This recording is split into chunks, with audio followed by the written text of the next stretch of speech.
Hello बच्चों, चलिए प्रश्न को समझते हैं। प्रश्न है, निम्न में से कौन कार्बोक्सिलिक अम्लों की अम्लीयता का सही क्रम है।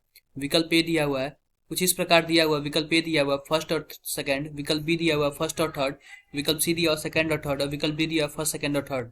तो बच्चों आओ सबसे पहले प्रश्न की मुख्य अवधारणा को समझते हैं कि प्रश्न की मुख्य अवधारणा क्या है। लिखते हैं यहाँ पे मुख्य अवधारणा। बच्चों बात करें कार्बोक्सिलिक एसिड की, तो जो कार्बोक्सिलिक अम्ल है, कार्बोक्सिलिक अम्ल हम लिखते हैं यहाँ पे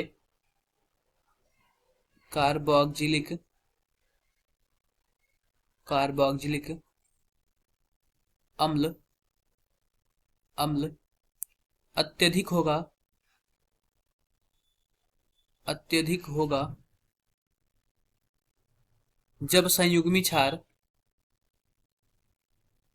जब संयुग्मी क्षार अत्यधिक स्थायी होगा अत्यधिक स्थायी होगा। बच्चों आओ देखते हैं इन सबका संयुग्मी क्षार बना के तो होता क्या है। अगर मानो हमारे पास कोई एक कार्बोक्सिलिक अम्ल है, कार्बोक्सिलिक अम्ल, और इसका संयुग्मी क्षार इस प्रकार है। अगर बच्चों यह जो ग्रुप जुड़ा होगा, या जो भी ग्रुप एक्स ग्रुप जुड़ा होगा, अगर अगर यह प्लस आई प्रभाव दर्शाएगा तो इसका मतलब इधर इलेक्ट्रॉन भेजेगा, माइनस चार्ज की तरफ इलेक्ट्रॉन भेजेगा, तो यह अस्थायी करेगा। अस्थायी यानी कि ये जो संयुग्मी क्षार होगा उसको अस्थायी करेगा। लेकिन वही अगर ये जो कार्बोक्सिलेट आयन है, अगर ये जो एक्स ग्रुप, अगर ये प्लस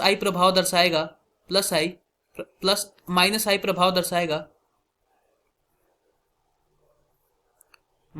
प्रभाव दर्शाएगा, आई प्रभाव, इसका मतलब यह इलेक्ट्रॉन को अपनी तरफ खींचेगा, और अपनी तरफ खींचेगा तो ये जो माइनस चार्ज होगा, ये जो ऋण आयन है, और भी ज्यादा स्थायी होगा। और स्थायी होने का क्या मतलब है, यह जो हमारा संयुग्मी क्षार है वो अत्यधिक स्थायी होगा और हमारा अधिक अम्लीय होगा।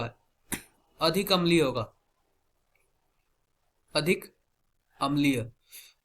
तो आओ बच्चों विकल्प के माध्यम से अपने उत्तर का चयन करते। तो पहला विकल्प हमारे पास कुछ इस प्रकार दिया हुआ है। Cl3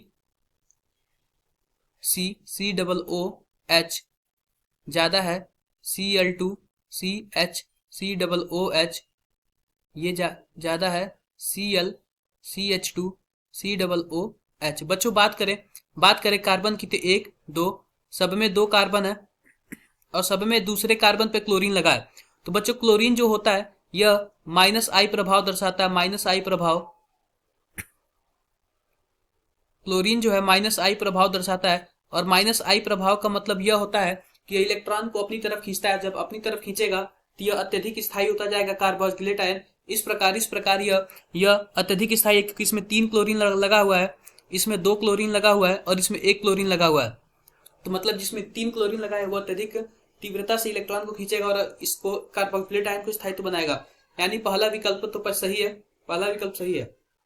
बात करते हैं बच्चों दूसरे विकल्प की। तो दूसरा विकल्प कुछ इस प्रकार है, CH3 CH2 COOH, और कुछ इस प्रकार दिया हुआ है CH2 CH, कुछ इस प्रकार दूसरा विकल्प दिया हुआ है 3CH3, और यहाँ पे CH,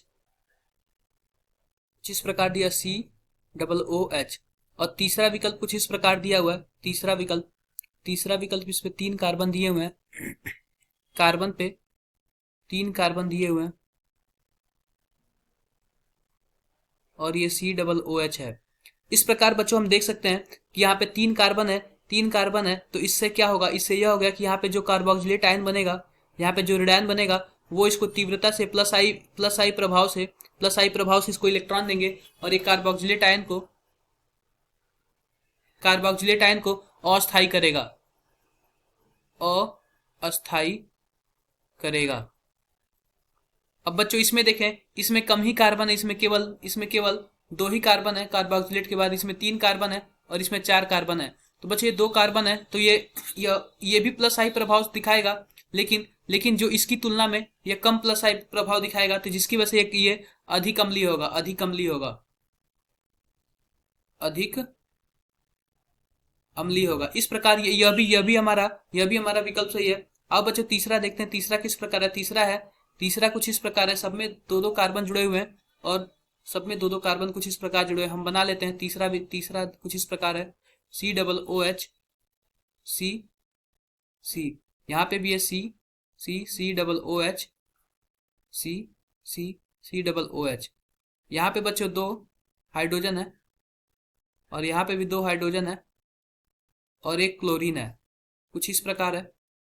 और इसमें दो हाइड्रोजन एक क्लोरीन है, इस पे दो हाइड्रोजन है और एक फ्लोरीन है, और इसमें भी दो हाइड्रोजन है और इसमें दो फ्लोरीन है।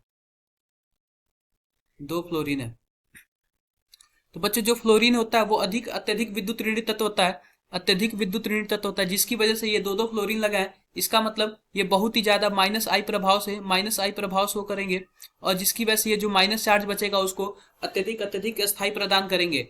इसमें बच्चों एक ही फ्लोरीन है और इसमें एक क्लोरीन है। जो फ्लोरीन का ज्यादा विद्युत ऋणात्मक तत्व होता है क्लोरीन से, जिसकी वजह से अत्यधिक तेजी से इलेक्ट्रॉन को अपनी तरफ खींचेगा और जो एक कार्बोक्सिलेट आयन होगा उसको स्थायित्व प्रदान करेगा। इसमें भी कार्बोक्सिलेट आयन को स्थायित्व प्रदान करेगा, ये क्लोरीन है। लेकिन सबसे ज्यादा जिसमें दो फ्लोरीन लगे हुए हैं तो वो सबसे अधिक खींचेगा इलेक्ट्रॉन, और जिसमें एक फ्लोरीन लगे हुए हैं उसमें थोड़ा कम खींचेगा, इसमें क्लोरीन लगे हुए सबसे कम खींचेगा। इस प्रकार यह भी हमारा विकल्प सही है। तो बच्चों हमारा तीनों विकल्प सही है। तो हम देखते हैं कि विकल्प जो डी है 1 2 3 ये सही है। तो बच्चों आशा करते हैं कि आपको मुख्य उदाहरण के आधार पर प्रश्न समझ आया होगा। धन्यवाद।